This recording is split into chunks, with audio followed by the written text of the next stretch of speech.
Hello and welcome to another evening of frank conversations here on Hard Copy, coming to you from our studios in Abuja. I'm Neota Egbe, sitting in for your regular host, Mark Ogun Yusuf.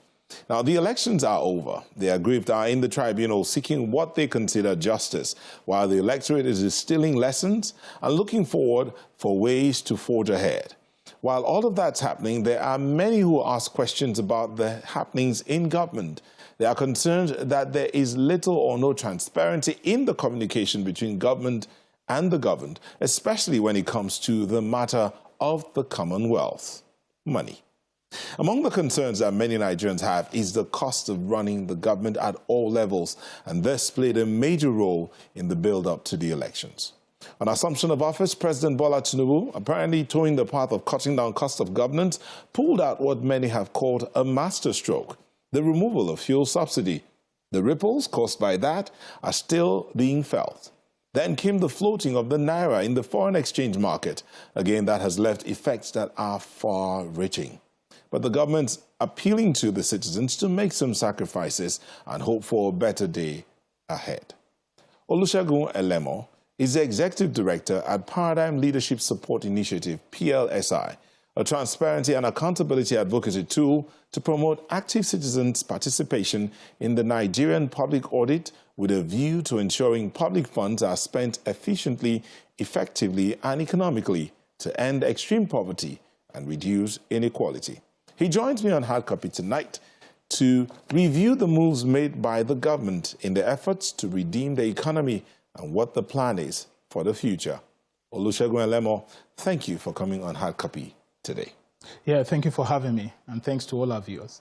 Well, I called it, or many in some quarters have called it, a masterstroke, removing fuel subsidy from day one he assumed office, declaring fuel subsidy is gone.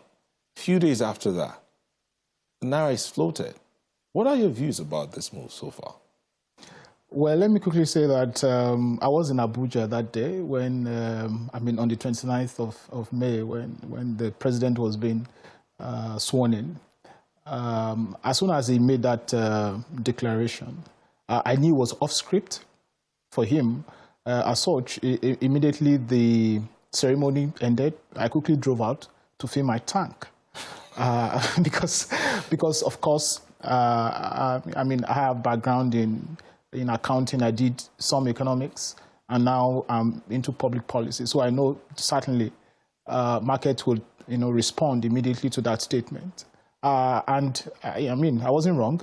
And before evening that day, market began to respond, and you saw that fuel stations started shutting down, and then sales started dropping, and then queues started rising and all that. But if you ask me, it is that whether off script or in script, it's that it was a move that many of us had clamored for. I particularly had said in different forums that yes, it's good for government to subsidize its citizens, but the pattern with which we're implementing our own subsidy on PMS was wrong. Number one, because we're a federal system of government. It's unethical for instance, the federal government to subsidize for 36 states and 774 local governments. The Minister of Petroleum, sits in Abuja and then decides on what amount of subsidy to implement, and then it was even as worse as the NNPC then covering the cost. It says under recovery upfront, which then enables NNPC not to then remit its earnings into the federation account before spending, and that actually violates the provision of the Constitution. So for me is that it was wrong, the pattern with which we're implementing subsidy. Not because subsidy is wrong. The other part of it is that, why it was also wrong is that, government now coming to say yes, not because this initiative is worse in itself, but because we cannot manage it. It's out of our control. I think government admitted that not because subsidy is wrong, But because it was now out of the control of government, PMS was being smuggled out of the country to neighboring countries, and that, bloated up the figures with which we're, subsidizing the citizens. But if you ask me, the president, took the right decision to... And the floating of the naira as well, that was the right decision too. Oh, absolutely. With what had, transpired, with how the FX had been mismanaged, for me is that we had an issue with the arbitrage, and that created inefficiency in the system. And we couldn't allow that to go because that was scaring away investors. Even locally, it wasn't working for anybody. I mean, every ordinary Nigerian wasn't able to access this FX. Even people who wanted to travel for personal travel allowance, business travel allowance, education, health, they couldn't access it. They had to go to, to the black market. And the more demand you then have in the black market, the bigger the pressure on the FX window itself. I mean, the I&E window. So I think those two policy moves, fantastic, and the gains, started to trickle in. You said something earlier that the fuel subsidy kind of like escaped the grip of government in terms of management. One will begin to wonder then, what's government there for if it's not able to manage that structure that it put in place in the first place to serve her people? I think that there are a lot of things to blame the Nigerian government for at all levels, not just the federal government, but even the state and the local governments. With regards to the subsidy, I think the fact that we couldn't manage our borders, the fact that we couldn't use technology to monitor the movement of PMS from the depots right to the filling stations, the fact that we still resort to, tanking petroleum products, where other, countries, I mean, what are the pipes for, really? To transport fuel products. So I think those are things that we should blame, the government for. And like I said, not just the federal government, but at all tiers. And it's that there are different arms of government responsible for all of these actions. For instance, you talk about the Nigerian civil defense, you talk about the military, you talk about the Nigerian police, you talk about customs, you talk about even the relevant regulatory agencies that are involved in managing the whole process. So I think, yes, but it is good that the government admitted that it couldn't manage what he put in place. And as a result of that, like I said, in other countries, they subsidize, whether electricity, whether food, whether whatever you call it, whether housing, whatever you call it. Subsidy is not in itself an evil. It is the fact that the government couldn't manage it. The thing went out of its grip. And then going out of its grip, government is of the people, by the people. So the people in the system themselves are the ones causing that subsidy to go out of the grip. When you allow it as a government. So what should government have done? Is it just to remove the subsidy or look inwards and say, okay, at this point, this is where things are going wrong? I mean, we know how much of crude we pump every day. We know how much of crude that is being sold. But yet we'll say we don't know how much of PMS that is consumed in the country. But we know how much is in the tanks. I mean, you said something about why are we tanking? Absolutely. We know how much is in the tanks. So Absolutely. How is it that we do not know what is being consumed? There is a problem with the people, the presence of people. Isn't that where the problem should be? Well, Shouldn't government be looking at how to, the people factor, how do we check that without having to remove the subsidy? Absolutely. If you ask me, my own proposal to government at the time before the subsidy was removed, and I think we had sent a memo to the previous government, is to say, for instance, why not allow the states to even implement the subsidy? I mean, why? For instance, Lagos might decide not to subsidize, and Kano might say, yes, I want to subsidize. So if you then allow them to implement the subsidy, for instance, they are then able to, because they are the closest to the people, isn't it? So the products come in, the marketers bring in the product to the states. And the state at that level, they can even then decentralize, monitoring and monitoring system to the local government at the state level. So it's then managed by each state. And each state can decide, so, okay, this is to the degree I want to subsidize. Some states might even decide, oh, I'm not subsidizing PMS, but I want to subsidize transportation. Because there are vulnerable groups I want to protect. Maybe the MSMEs, maybe the civil servants, maybe the student groups, maybe. So those are different initiatives that the government could have explored. But, like I said, we always take this, sit up, look down approach to governance. What I mean by that is that everything comes from, the center right down. I just hope that the current president, being a federalist, who has advocated for many years for a proper, federal system of government, will then also, take a cue from his own policy ideas with which he governed Lagos to then say, okay, this is how it should go. We should allow the subnational to take control of certain level of resources and governance responsibility. I think that will create some room for efficiency. In all of this, while we're talking about government decentralizing more or less the system, Absolutely. Okay, subsidies out, but everything else still looks centralized, and that creates a problem with communication of policy, of effects of policy, and feedback to government. Why wasn't that? It looks like that wasn't even taken into consideration before these moves that happened in the bid to redeem the economy. Well, I think, like you said, democracy is a government of the people, by the people, and for the people. The more you involve the people, and the people now, you see, we must understand one thing, that the federal government sits in Abuja, but majority of the citizens are not even here. They are, spread across the different states, 36.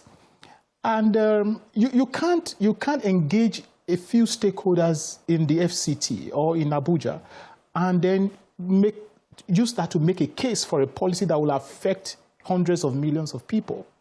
I think that the fact that we're not running an inclusive government, that policy ideas are not, thought through properly, and then engaged people with it to then get their buy-in, creates this breakdown in communication. And that's why you see the kind of reaction that you see from the people. And it then takes time for the government to then say, oh, yes, then they begin to try to redeem the trust, they try to, communicate it, to say, oh, this is what we're doing, and this is what we're doing. For instance, is that after the president, like I said, off script, declared that subsidy was gone, then started calling the different stakeholders. First was the traditional rulers, and then again the governors, and then different people to say, please help me communicate to the people that this is what I plan to do. I expected that, for instance, the previous government had budgeted till the end of June. I expect that the whole communication should have started perhaps since after the elections, immediately after the elections. So that then they begin to prepare the minds of the people. But the previous government didn't do that. The current president went off script on the swearing-in day, and then everybody just went up, in anger and say, oh no. But like I said, the elites at least, have a consensus around those policy moves. And I'm sure that's why the current government is breathing so well right now. Absolutely. We will take a moment, and when we come back, we'll look at how we can build transparency in the communication between the government and the people. Yeah. I mean, vis-a-vis your organization, your recent report, you put Ekiti as one of the best states in terms of transparency, of audit and use of public resources. Yeah. Is that really what it should be? Can the federal government pull from that and make it an example to learn from? We'll look at that when we'll come back from this break. Just stay with us. Welcome back. You are watching Hard Copy, coming to you from our studios in Abuja. Olusegun Elemo is the Executive Director of Paradigm Leadership Support Initiative, PLSI. Right now, Segun, let's talk about your most recent report on transparency and some of the states that you consider to be most transparent. Osun State was one of those that you put out there as leading. Yeah. Now, what lessons the federal government has made this move, pulled out fuel subsidy, floated the naira, but we have issues with our debt profile. We have issues with an investment environment for investors to come in. We have issues with revenue generation. I mean, the DM, we talked about the fact the problem with Nigeria is we're not generating enough. Yeah, so how can transparency, using Osun State as an example, help in all of this? Well, to say that the Osun case was at 2021, yes. Right? In 2022, it was actually Akwa Ibom that came topmost. But it's to say that there are many good things happening at subnational level. One of those is the fact that accountability is improving at subnational level, and we are assessing that annually, and that's the takeaway from our reports. Unfortunately, the federal government isn't doing well with regards to accountability, and that's also affecting mobilizing revenue, because you see, when you talk about revenue is not just about collecting taxes and taxing people to death. It's also about how you're able to introduce efficiency into public expenditure, and of course revenue collection from relevant government agencies. And if you don't do that, is that you're going to create a pipeline that then drains public resources away. The efficiency that was introduced, removing the fuel subsidy, I mean, saving the country at like 400 million naira a month. Well, I agree. That's some level of efficiency. But then ultimately, is that how do you spend the money that you save from subsidy? For instance, you're not going to be spending, or you're not going to be borrowing for subsidy anymore. So you now have your resources, to do, more. For instance, maybe look at other, development sectors. How do you then ensure that whatever it is you are spending on, you're able to get desired outcome? And you have to also understand that in any policy, whether on health, on education, on water, or on housing, there are objectives that government wants to achieve. Those objectives are tied to the current problems that we're currently in. Maybe, for instance, unemployment. It could be anything. Now, if you don't spend efficiently, you must you then realize that you are not solving the problem, but you are then spending public resources. How do you then ensure that public budgeting, public resources, public expenditure are in tandem with policy objectives? Is to ensure that there is accountability framework. And one of those institutions responsible for ensuring that is the Office of the Auditor General for the Federation. You see, all of our attention often, focus on the anti-corruption agencies, for instance, the ICPC, the Code of Conduct Bureau, the EFCC.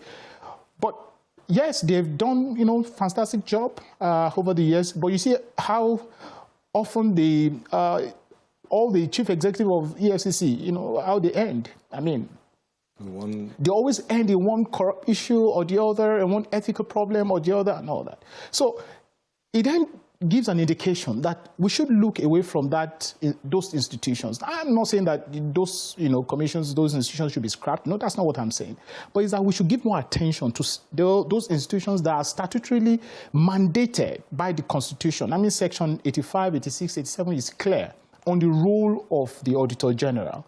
But unfortunately, we don't have a modern audit law in Nigeria today. The audit law we're still using is that of 1956. And it's sad.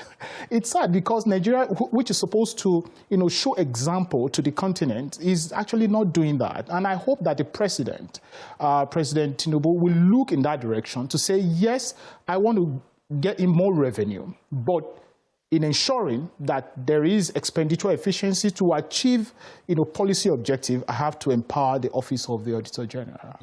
When you talk about efficient expenditure, expending of the resources of the nation, one would think that the procurement law, I mean, it's not 1950s law, it's a relatively new law. Absolutely. Didn't that help in any way to make spending a little bit more efficient? Even when you look at the procurement law, 2007, but then, hey, look at the opacity around procurement in Nigeria. Look at the inefficiency in how, bill of quantities are put together in Nigeria.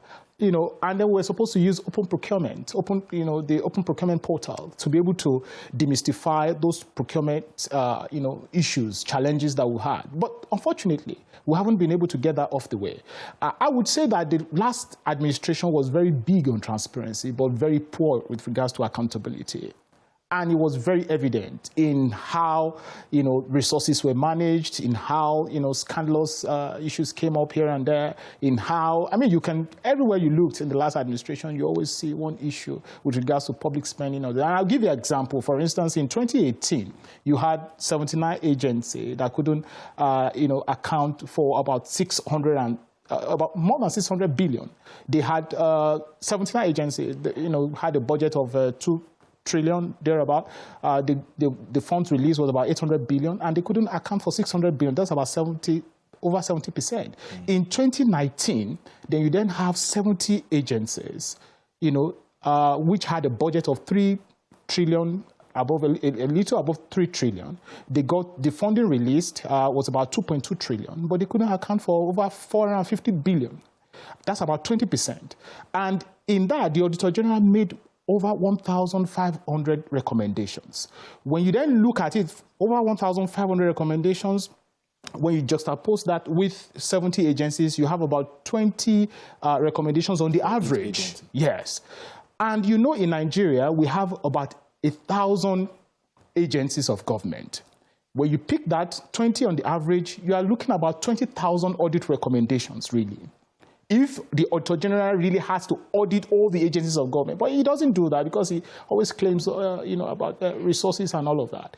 But what I'm saying is that after 2019, for instance, the audit report of 2019 took about 23 months to release.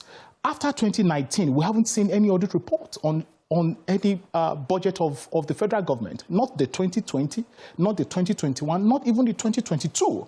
So it's as bad as that government can be big on transparency, but very, very extremely poor when it comes to accountability. And I think that's what has led us to where we are. I just hope that the current president looks in that direction. So as we begin to wind down, let's look at this matter. About 30 states out there reenacted statutory laws to provide operational and financial autonomy to the audit offices in their territories.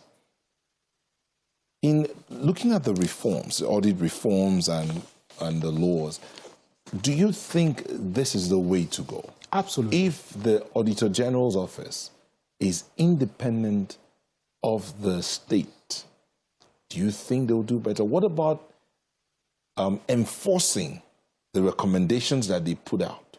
How would that also change? I think that I would say, beyond the role of the Auditor General auditing the management of public funds is also to look at the implementation of public policies. And public policy is really about, the public life. Everything revolves around public policy. But unfortunately, you spend money, implementing public policy, but you don't achieve the objectives. You need to engage the auditors, the supreme audit institutions, whether at the federal or at the state level. But again, to your question about, implementing recommendations of the Auditor General, I think that's where the problem has been, whether at the federal or at state level. And we're struggling with that. And we're providing some support to about some states around that to ensure that the recommendations of the Auditor General are implemented, are considered first by the Houses of Assembly and then implemented by the executive. But what we've seen at the federal is even worse, that in this Fourth Republic, since 1999, only once have we had, the National Assembly conclude the process of reviewing the report of the Auditor General. And that happened recently, I think, sometime late last year, I think, when the resolution, the recommendations of the Public Account Committee was then tabled before the Committee of the Whole at the National Assembly, and then there was a ratification around it. I don't know whether the resolution of the National Assembly on the report of the Auditor General, which they adopted, had now been forwarded to the executive for implementation. But if we don't do that, we break the audit chain, and then accountability becomes a mess at the end of the day. And then policy objectives are not realized, and public funds goes down the drain, and people suffer for it. So I think these are issues that we need to look at, all parties, whether the executive, all the legislature. I think those two institutions are very, very key. The judiciary sits, behind the curtain until when they are called upon to look at issues. But I think the executive and the legislature, they really have to sit up at the federal and at all the states if we really want to move forward. Olusegun Elemo, thank you for coming on Hard Copy today. Thank you for having me. Thank you. And that's the program tonight. All feedbacks, welcome to the handles showing on your screen. Thank you for watching. I'm Neota Egbe sitting in for Mark Bogun Yusuf. Good night.